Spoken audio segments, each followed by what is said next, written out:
Selamat sore para Igiers dan pemirsa dimanapun berada. Perdana kita untuk membuat sesuatu yang insya Allah kedepannya akan berlangsung terus-menerus. Tuban ini di sentrum tahun-tahun 1400-an adalah jangkar kekuasaan Majapahit yang terkuat di Pantura, di wilayah utara. Kata kunci yang keempat itu saya pikir penting ya, bahwa kita punya potensi. Mengabaikan yang ekonomi, paling tidak orang sumber daya manusia yang didukung dengan pendidikan yang bagus.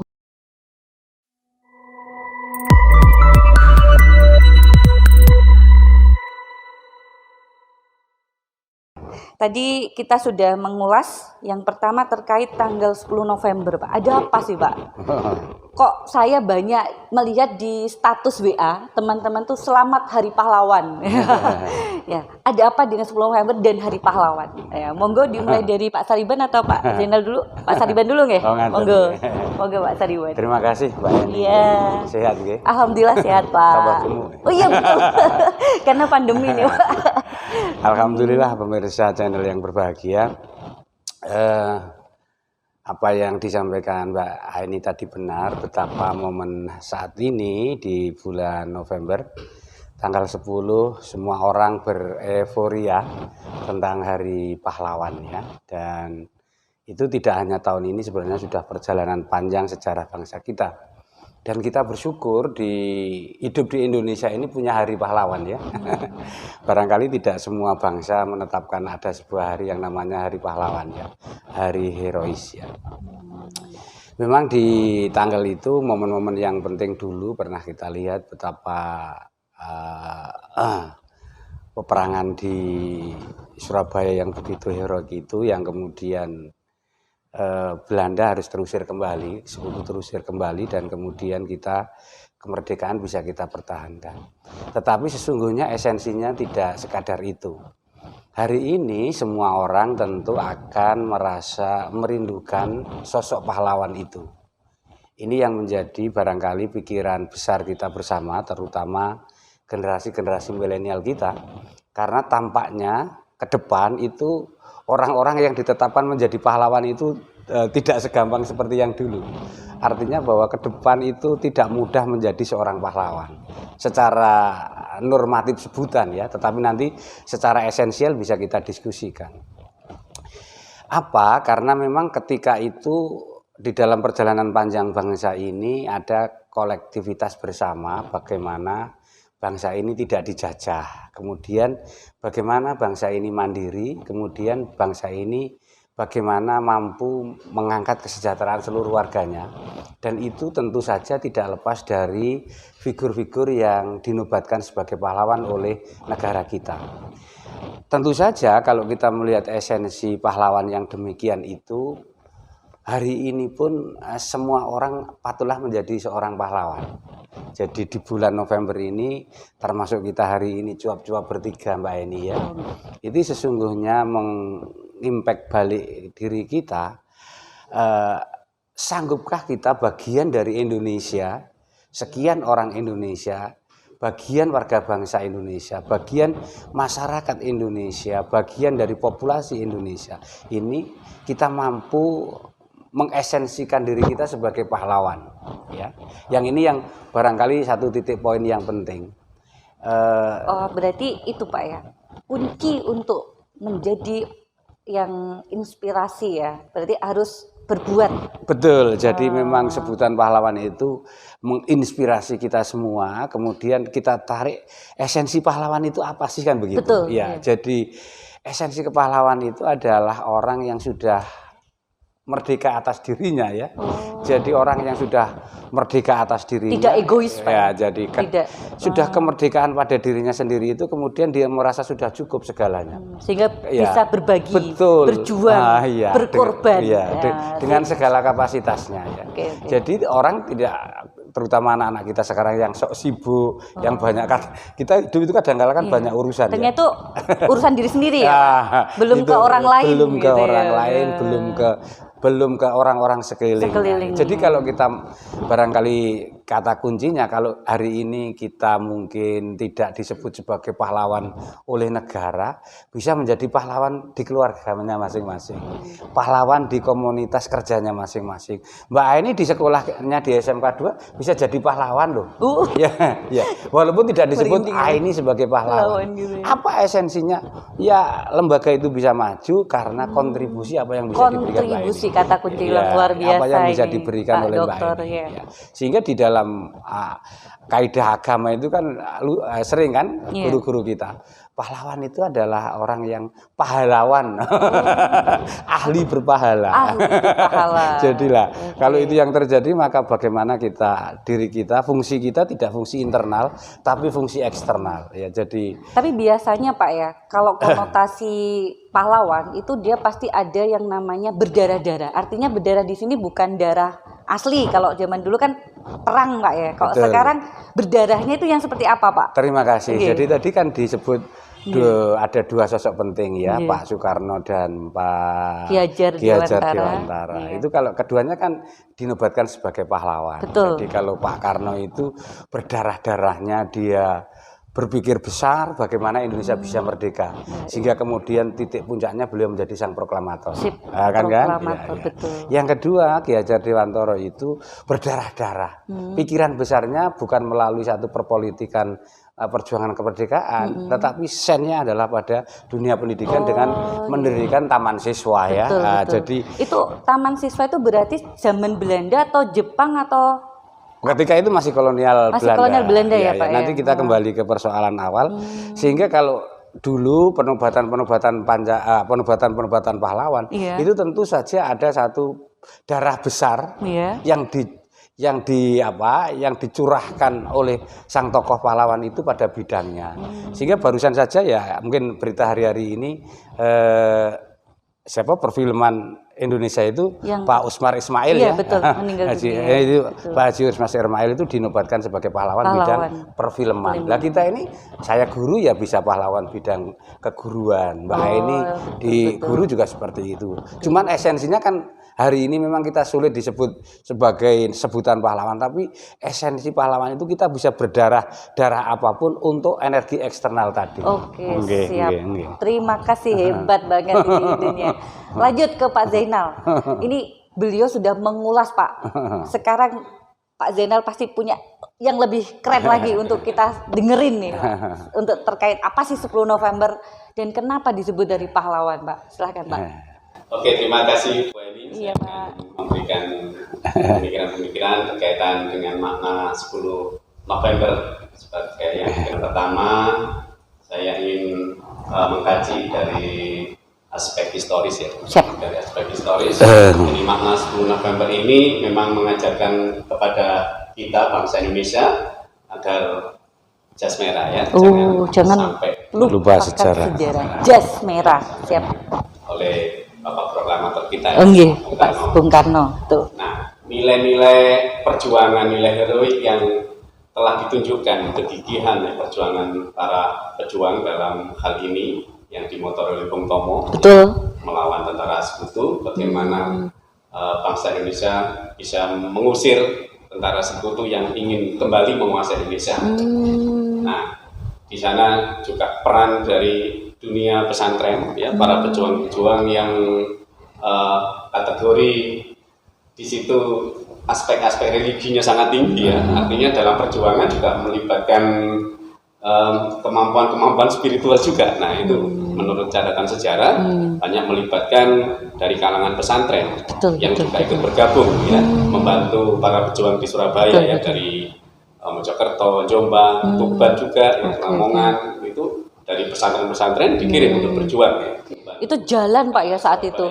Jalan ya para pahlawan saat berjuang ya, zaman segitu ya perjuangannya. Bisa sampai di belan-belan berjalan. Dan seingat saya pernah nonton film itu untuk mengumpulkan para pejuang saat itu dengan cara apa itu Pak? Yang dari beberapa pelosok itu? Kentongan atau apa ya kira-kira Pak? Kan belum ada SMS ya, belum ada WA. Gitu. Surat menyurat memang. Ya. Oh sudah ada surat menyurat ya? Oke, ya. Surat menyurat. Iya Pak. Tapi ya lumayan juga itu. Makanya Pak luar biasa. Biasanya naik kuda itu kalau Oh, zaman kuda, dulu, betul betul ya. Inilah. Tapi kalau 45 Historis. modern ya, kalau naik kuda itu Ronggolawe. Oh iya, itu Ronggolawe ya Pak. Zaman Kalau dulu tahun zaman 45 sudah ada mobil, 45. ada motor gitu ya. Oke Iya. Pak. Ya, lanjut Kalau Pak. itu, Ya. Oke, jadi nilai-nilai historis ya dari kepahlawanan yang patut kita contoh ya. Siap. Yang dalam hal ini dalam konteks yang modern, Iya. maka nilai-nilai kepahlawanan ini harus kita tunjukkan dengan sikap kegigihan kita, ya, kerja keras kita. Kalau Karakter kerja, Pak ya. Karakter yang terinspirasi dari karakternya pahlawan, Ya. kita bawa ke dunia modern. Modern. Kegigihan gitu. jadi bisa kita wujudkan dalam implementasi menjalani kehidupan kita, tergantung profesi kita ya. Kalau pelajar ya diwujudkan dalam bentuk kegigihan dalam belajar, ya, pantang menyerah, ya, tidak mager. Guru sekarang juga disuruh belajar Pak. Iya. Kemendikbud Apalagi pakai guru tag tuh, guru belajar dan berbagi. Jadi gak muridnya tok ini ya, kita semua harus belajar ya. Pantang menyerah apapun profesi kita. Siap. Ya. Jadi kalau Pantang pelajar menyerah. diberi PR oleh gurunya nggak boleh mengeluh ya. Oke. Karena PR itu ya untuk kepentingan siapa? Ya untuk Iya, siswa, betul. bukan untuk kepentingan gurunya. Iya, iya. Kalau gurunya memang wajib mengajar, wajib Mungkin materi. sekarang skenarionya Pak ya, kan lagi tren nih Pak, bagaimana merdeka belajar. Iya. Nah, ini kira-kira nanti kedepannya bisa Pak ya dikaitkan dengan Iya. Hari Pahlawan ini Pak ya. Betul. Betul. Jadi nilai-nilai sejarah keheroikan dari Bung Tomo ini memang perlu dicontoh ya oleh masyarakat dari berbagai kalangan. Kalau untuk guru-guru ya tetap berjuang terus untuk meningkatkan kualitas mengajarnya dalam rangka Bismillah. untuk mendidik, mencetak generasi-generasi penerus bangsa yang bukan hanya unggul dalam bidang keilmuan Ya. maupun keterampilan, tapi juga memiliki karakter yang mulia, Betul. pekerti yang mulia. Mulia. Itu tentunya yang juga diharapkan ya.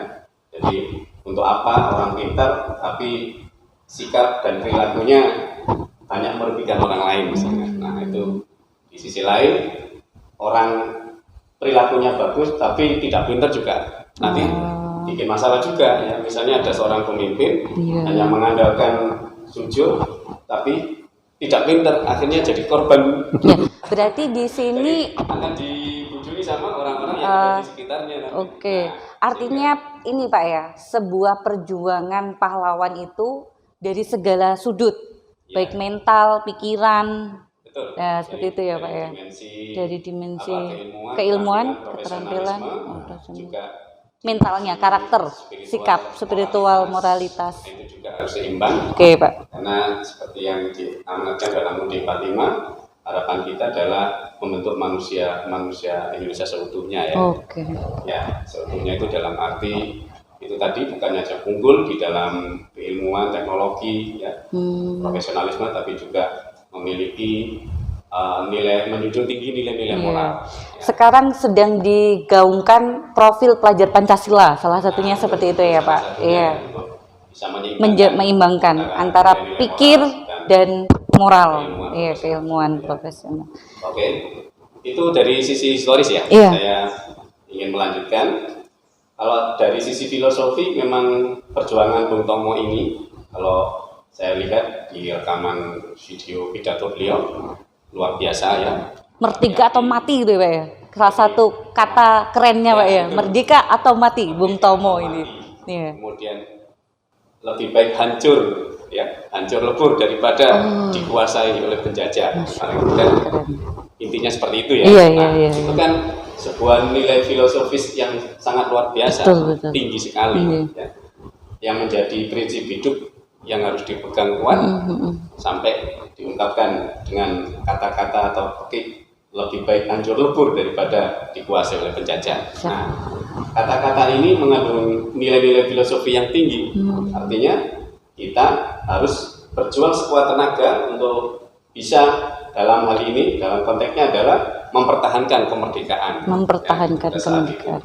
Sehingga Karena saat itu sudah proklamasi Pak ya. ya, Sudah selesai proklamasi baru ada peristiwa 10 November ya Pak ya. ada ancaman ya. Ada ancaman untuk merebut kembali. Oke, Menjajah oke. kembali ke Iya, Indonesia. iya. Sehingga dengan kemampuan berpidato beliau yang juga seorang Orator. ulung, Ulung ya. yang benar-benar pidatonya dapat membakar semangatnya para pejuang. Iya. Pada saat itu anak-anak Surabaya dibantu dengan para pejuang dari sekitar Surabaya. Nah, ini yang saya maksud dengan makna filosofisnya cukup tinggi sekali, yaitu memegang prinsip hidup lebih baik hancur lebur daripada hidup dalam penjajahan. Nah, yang ketiga adalah dari aspek atau dimensi spiritual. Spiritual seperti yang saya sampaikan tadi, pada saat itu memang bukan hanya arek Surabaya yang berjuang, tapi juga dibantu dari berbagai kota, ya, terutama dari kalangan pesantren. Nah, tentunya dari kalangan pesantren selain mengandalkan ilmu kanuragan ya saat itu, ilmu kanuragan, kekuatan raga, tapi juga mengandalkan spiritualitas, jadi mengandalkan kedekatannya dengan Allah SWT, sehingga ada beberapa tokoh yang memang sudah dipasang untuk bisa lebih mengandalkan kekuatan spiritual tadi ya, sehingga ada yang berhasil menjatuhkan helikopternya ke Tanah Sekutu misalnya. Berarti kayak kesaktian gitu ya Pak ya? Mengarahnya ke sana.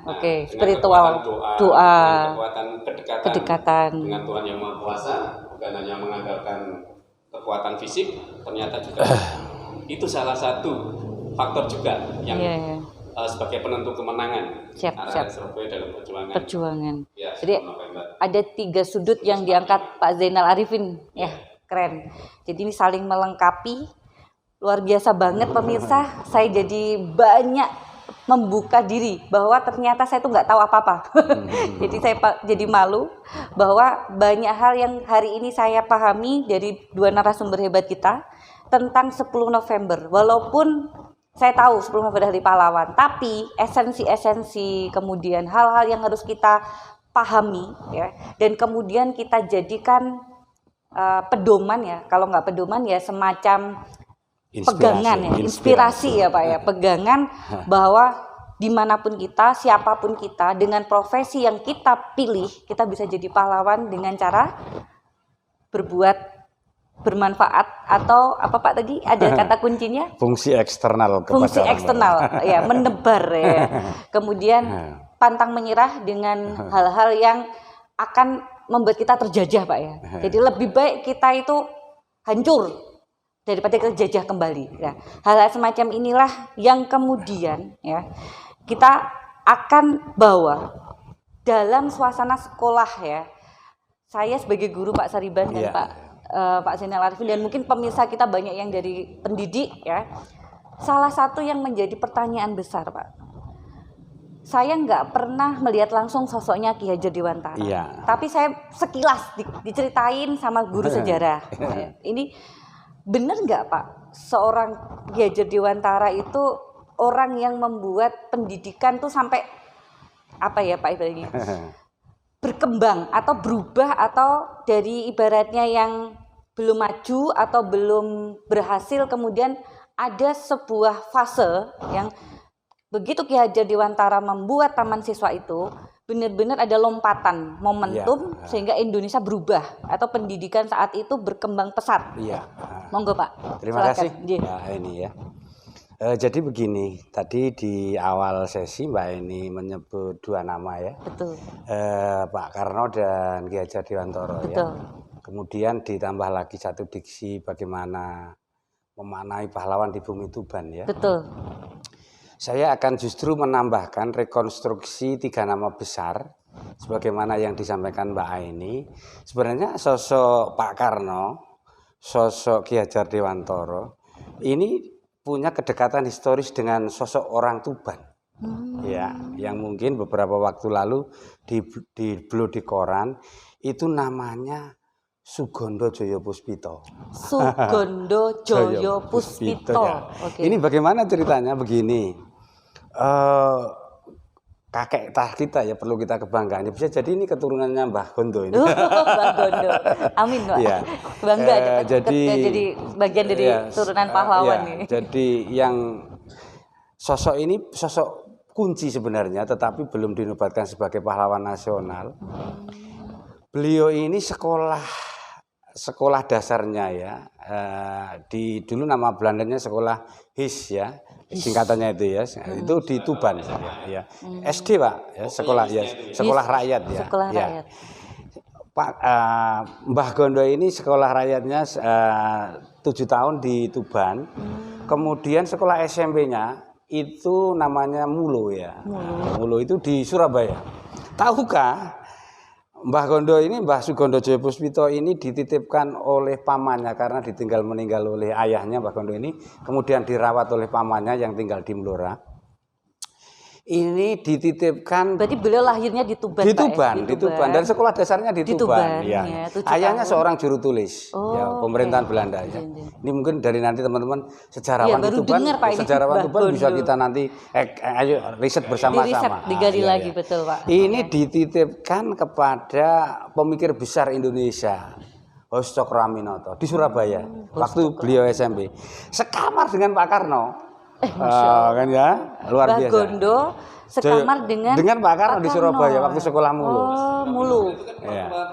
Mertua pertamanya Pak Karno. Iya, pertama. Nah, ini tentu saja nanti dalam pikiran-pikiran besar keindonesiaan, pikiran-pikirannya Pak Karno selalu ada kesejalanan pikir dengan Mbah Gondo. Betul. Dan akhirnya Mbah Gondo ini dalam reputasi terakhirnya nanti dalam sejarah panjang yang memimpin sidang Sumpah Pemuda 28 Oktober itu Mbah Gondo. Kalau belum sayang ya, sayang muralnya ini nama yang harus kita catat nanti sayang di muralnya ya. di perempatan itu ya, di perempatan Tridharma itu dihapus itu. Saya pernah baca itu, saya lihat itu ya. Saya kadang-kadang naik motor saya remangi ya. Saya mengadaptasi diri saya. Wah, itu leluhur saya ya. Saya tidak boleh bodoh begitu. Iya, Pak. Nah, asiknya lagi ketika dia AMS. Apa itu, Pak? Iya, sekolah setingkat SMA. Setingkat SMA. Iya. Dikirim ke Jogja. Ya, setelah dari dari Surabaya tadi dititipkan kepada siapa? Kepada Ki Hajar Dewantoro. Masya Allah, nyambung ya, luar biasa, keren. Orang Tuban nggak boleh. Ini baru tahu Pak, kalau ini serius nih, saya baru benar-benar new. Nanti di luar saya beritahu yang lebih khusus ya. Terima kasih Mas Ariwan. Inilah enaknya ketemu orang-orang hebat, jadi kita banyak ilmu baru Pak, betul. Bukan ilmu baru, karena baru tahu. Baru tahu ya. Waduh, kata dalam tempurung nih kita ya. Saya juga baru tahu tadi setelah Mbak Bu Ani tanya. Karena Mbak Ani nggak tanya, saya nggak tahu juga ya. Keren ya, ternyata menyambung ya. Baru tahu. Padahal udah lama. Oke, boleh Pak. Itu ya, jadi ternyata dunia itu selalu ada ketersambungan. Betul. Ya. Betul. Lah, Mbah Sugondo Joyopuspito itu setelah AMS 3 tahun, tentu saja pikiran-pikiran besarnya Mbah Ki Hajar Dewantoro ini selalu direduksi dalam kehidupan Mbah Sugondo Joyopuspito yang kelahiran Tuban itu. Memang secara usia Pak Mbah Ki Hajar Dewantoro itu kan kurang lebih lahir 1889 ya, kalau tidak salah. Kalau salah kan tidak apa-apa karena bukan guru sejarah. Betul. Ya. Dimaafkan. Dimaafkan. Sedangkan Mbah Gondo itu ya sekitar 1905 ya. Ya, lebih muda. Lebih muda. Mbah Gondo mungkin agak seumuran dengan Pak Karno. Mbah Ki Hajar Dewantoro lebih sedikit tua, lebih senior. Ya. Nah, di dalam perkembangannya setelah AMS 3 tahun, beliau itu ke Jakarta. Ya, sekolah namanya kalau sekarang Sekolah Tinggi Ilmu Hukum ya. Sekolah ya. Ini saya jadi penasaran ini. Pak Sariban dapat cerita ini baca buku atau dapat wangsit atau gimana nih ya? Karena saya kok baru dengar gitu Pak. Nggak tahu ini. Penasaran, guru sejarah saya kayaknya belum pernah cerita Pak ini yang Mbah Sugondo ya Pak ya. Ini kalau ini ceritanya salah, semua orang hebat di Indonesia itu tidak lepas dari Stovia. Ya, sekolah kedokteran rakyat ya, sekolah kedokteran Jawa di Jakarta, di Jakarta. Yang kemudian Stovia itu sebagai embrio perguruan tinggi besar UI. Cikalnya UI. Ya, itu kan. Stovia. Tetapi waktu itu di semacam Sekolah Tinggi Ilmu Hukum aja ya. Belum itu kayak setelah saya nggak tahu ceritainnya apakah kelihatannya beliau nggak sampai selesai sekolahnya. Karena dulu untuk mencapai sekolah lulus perguruan tinggi itu berat. Jadi ada formulasinya 1, 2, 3, 4 itu ditempuhnya lama dan paling tinggi namanya nanti doktor. Jadi ada setingkat D2, S1 kita itu dulu agak repot sehingga setara diploma beliau sudah keluar. Setelah lulus apa yang terjadi karena Mbah Ki Hajar Dewantara waktu itu bersamaan tahun-tahun itu 1900-an itu telah mendirikan apa yang disebut Lembaga Pendidikan Taman Siswa. Dan Mbah Sugondo kemudian bekerja menjadi guru di Taman Siswa. Sehingga tidak bisa dilepaskan. Tapi pusatnya Taman Siswa itu Jogja ya, Pak? Di Jogja, di Jogja yang kemudian menyebar di berbagai lembaga. Dan karena Ki Hajar Dewantara itu sebagai guru Mbah Sugondo Joyowi, itu kan biasa kan? Betul. Kalau saya suka nulis, Mbak Aini menganggap saya guru, tentu akan mengikuti jejak saya nulis kan. Mbak Sugondo ini juga mendirikan sekolah. Sayang sekolahnya nggak berkembang Taman Siswa. Jadi itu artinya apa? Bahwa Pak Karno, Pak Ki Hajar Dewantara, Mbah Sugondo Joyowi yang notabene adalah orang Tuban, ya itu kalau ditarik benang merahnya selalu mewariskan pikiran besar untuk Indonesia. Dari cabang itu adalah salah satunya adalah aspek pendidikan. Yang jenengan sebut tadi, Mbak Eni ya. Ya mungkin nanti diskusi-diskusi semacam ini banyak kita ungkap dan kemudian setidaknya begini ya, orang-orang yang memiliki kedekatan historis dengan kita, yang lahir pada tempat yang sama, yang tumbuh pada tempat yang sama, yang berpendidikan pada tempat yang sama, itu setidaknya menginspirasi kita. Tahun itu Mbah Sugondo sudah Mulu, sudah AMS Jogja, sudah semacam Stovia di sana. Itu artinya kan luar biasa orang itu. Betul.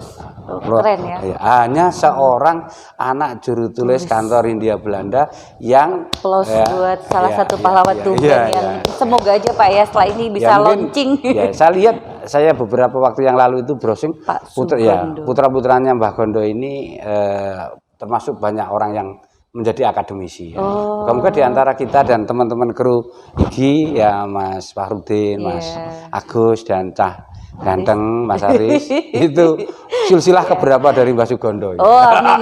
Jadi ada sambungan gitu ya. Kita harus berjiwa pahlawan juga nih, pantang menyerah dan tetap berbuat dan itu yang terbaik. Harus di brand oleh Pemda Tuban. Ya. Saya lihat beberapa waktu yang lalu kesadaran pemerintah Tuban juga akan mendorong Mbah Sugondo Joyowi itu diakui sebagai pahlawan nasional. Amin. Ya. Siap. Ya, nanti kita bersama-sama. Semoga Pak ya kita bersama-sama. Bagian dari itu. Atau mungkin Pak Sariban bisa menulis Pak. Buku ya, nanti berkolaborasi mungkin dengan Pak Zainal Arif gitu ya. Atau solo. Ya, ini penulis hebat. Jadi itu Mbak Eni keterkaitan tokoh-tokoh yang disebut dan kemudian kalau sennya adalah mengerucut pada Pak Ki Hajar Dewantara itu sebenarnya poin yang kedua menarik. Mungkin silsilah dari Ki Hajar Dewantara ya itu memang beliau termasuk orang dulu orang priai ya, orang priai yang dekat dengan pemerintah kolonial Belanda, maka beliau punya kesempatan sekolah di luar negeri. Kan ya? Ki Hajar Dewantara Pak ya. Beliau pernah belum di luar banyak negeri. orang sekolah di luar Berarti negeri. bahasa Inggrisnya pasti bagus ya. Oh iya, tentu lebih bagus daripada saya yang tidak bisa bahasa Inggris. Saya, Pak. Jadi harus belajar nih berbagai bahasa ya. Nah, setelah itu kan beliau tentu persinggungannya dengan tokoh-tokoh pendidikan luar negeri yang luar biasa. Dan ketika itu kelihatannya platform pikiran besar yang beliau sentralistikkan itu adalah pemikir-pemikir dari Italia dan dari India. Kan gitu kan? Inilah bukti seorang penulis itu pasti juga suka membaca. Gak mungkin ini tahu bahwa Italia ya. Ini kemudian bahasanya global banget gitu. Ya, kemudian pikiran-pikiran besar pendidik di Italia dan di India itu ditarik ke Indonesia kemudian menjadi trias semboyan di Taman Siswa itu ya. Yang Engarso. ing ngesarso sung tulodo ing madya mangun karso tuturi handayani. Itu setelah beliau dari luar negeri Pak ya, Iya, dapat itu inspirasi tiga kemudian tri. diadopsikan di Taman Siswa itu. Oke, Dan kemudian Taman Siswa berterima di semua daerah dan menjadi semacam sekolah yang masif di Bumi Pertiwi, dan itu mendorong pendidikan sampai kita hari ini ya. Kan apapun yang terjadi masa lalu itu bagian dari tonggak-tonggak yang estafetnya sampai hari ini kita rasakan. Itu ya. Jadi kalau disebut estafet tuh ada kayak apa ya Pak ya? Ini nih, harus ditangkap gitu ya. Kalau lari estafet kan gitu Pak, satu orang nangkep yang berikutnya, berkesinambungan ya Pak ya. Ya, terima barangkali kasih. itu Mbak ini ya, mungkin secara secara ketersambungan pola pikir tokoh-tokoh yang tadi disebutkan Mbak ini. Terima kasih Pak Sariban, luar biasa. Lanjut dengan berikutnya Pak Zainal, monggo Pak Dr. Zainal Arifin. Bicara apa lagi nih? Sudah. Pak Sariban sudah begitu panjang lebar ini. Oke. Kaitannya dengan perjuangan Ki Hajar Dewantara ya, dengan dunia pendidikan. Betul. Saya ingin mengatakan bahwa apa yang dicetuskan oleh Ki Hajar Dewantara yang tadi sudah disinyalir Bapak Dr. Sariban, yang itu juga merupakan kristalisasi ya dari pengalaman beliau selama bergaul ya dengan orang-orang yang tentunya bergelut di bidang pendidikan dari luar negeri, yang kemudian dikaitkan dengan konteks keindonesiaan sehingga muncullah ing aso sing tulodo ing madya mangun karso dan tuturi handayani. Betul. Jadi saya menggarisbawahi perjuangan dari Ki Hajar Dewantara ini, yang pertama kan zaman dulu itu pendidikan sangat sulit ya untuk pribumi ya, karena sudah bisa kita tebak. Karena saat itu fase penjajahan ya Pak, jadi dibatasi banget untuk pinter. Kenapa Belanda tidak suka orang Indonesia sekolah? Pinter, takutnya nanti dia minta merdeka gitu ya. Jadi, kalau sekolah pinter, kalau pinter tidak bisa dijajah. Oh iya, berarti gitu ya hubungannya. Nggak bisa dipinteri ya? Ya orang pinter nggak bisa dipinteri, orang pinter nggak bisa dijajah. Oh. Itu tidak suka kalau itu bersekolah, sangat dibatasi. Disampaikan. Iya. Tidak ada merdeka belajar, semuanya wajib sekolah. Oke. Mbak ini aja sudah perempuan sudah S2 ya. Dulu sulit untuk perempuan SD saja ya. Ini sudah melebihi capaian. Iya, terima kasih ya Allah, bersyukur emansipasi wanita dihargai ya, betul Pak, betul. Oke, jadi perjuangan Ki Hajar Dewantara dalam rangka untuk melawan melawan kebijakan penjajah yang membatasi akses pendidikan bagi masyarakat. Sehingga dengan mendirikan perjuangannya itu ya Pak ya, biar semuanya bisa sekolah. Harapannya itu kan memberikan contoh gitu ya, mendirikan lembaga pendidikan. Nah, kalau di zaman dulu kan biasanya orang belajar tentang agama di pesantren-pesantren. Nah, itu ya. Karena zaman dulu orang dianggap hebat itu kan yang pertama ya. Orang yang sakti ya. Betul. Kanuragan. Iya. Dan yang kedua itu ilmu agamanya. Iya. Kalau sekarang kan ahli komputer, ahli ekonomi. Tapi tetap kalah itu Pak. Pak Zen, di dalam catatan sejarah, Belanda itu asik cara menyusun kurikulumnya.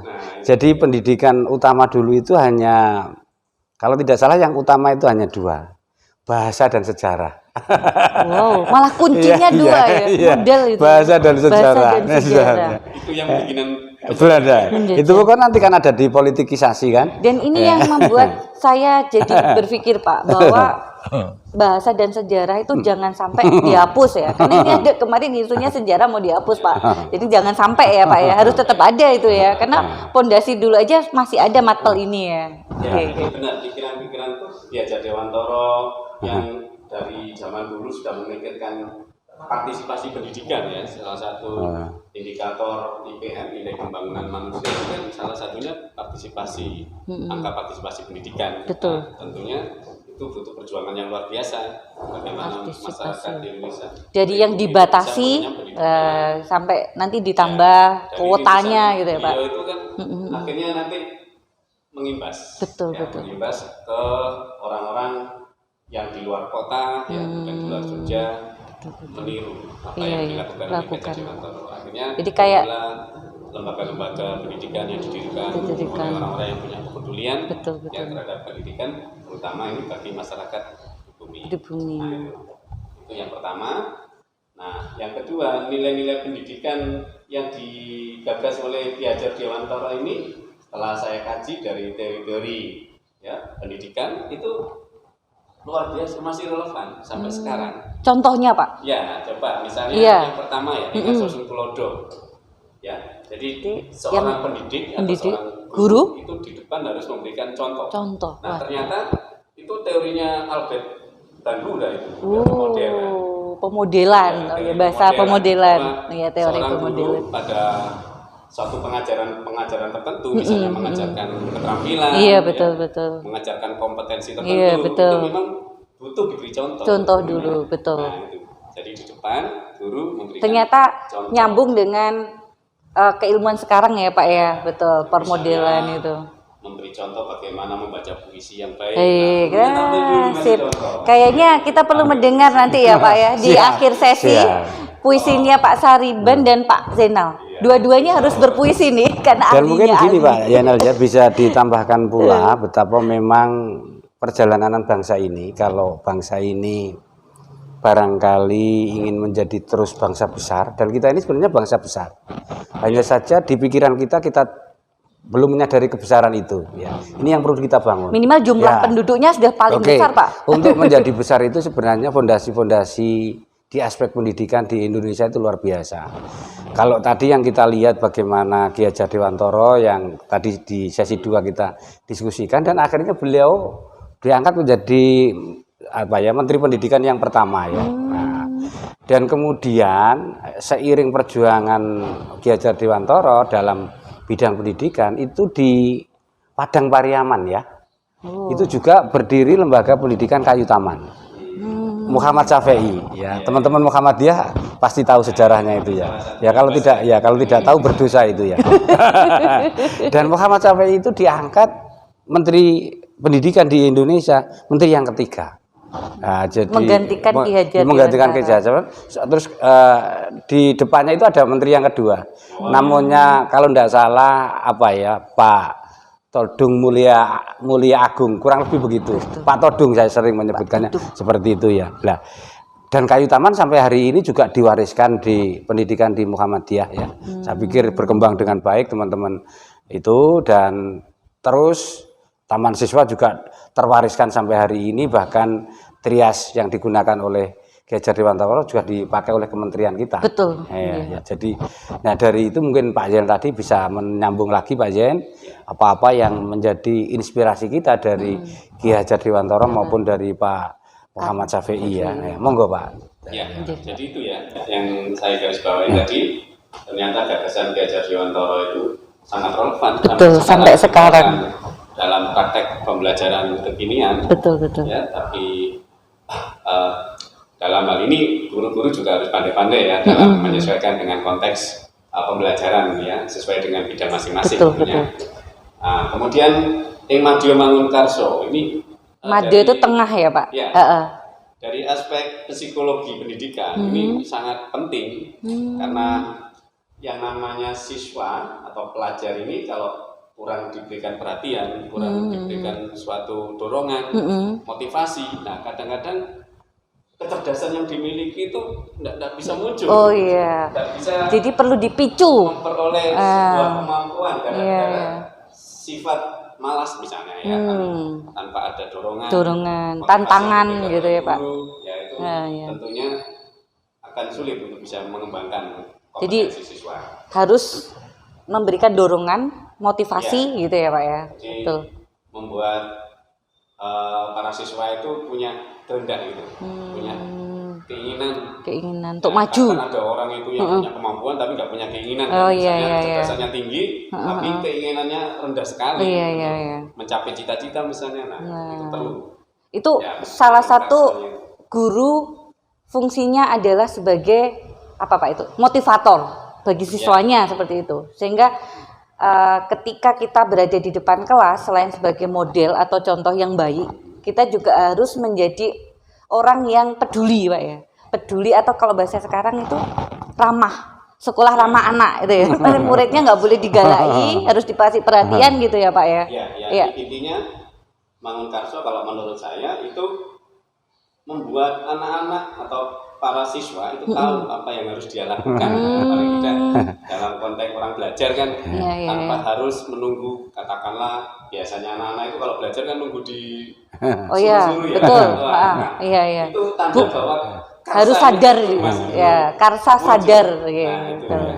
Dalam hal ini kreatif, inisiatif. Mengajak anak untuk bermimpi, Pak ya. Bahkan sekolah pun mohon maaf kami tidak begitu diizinkan. Untuk apa sekolah nak gitu ya.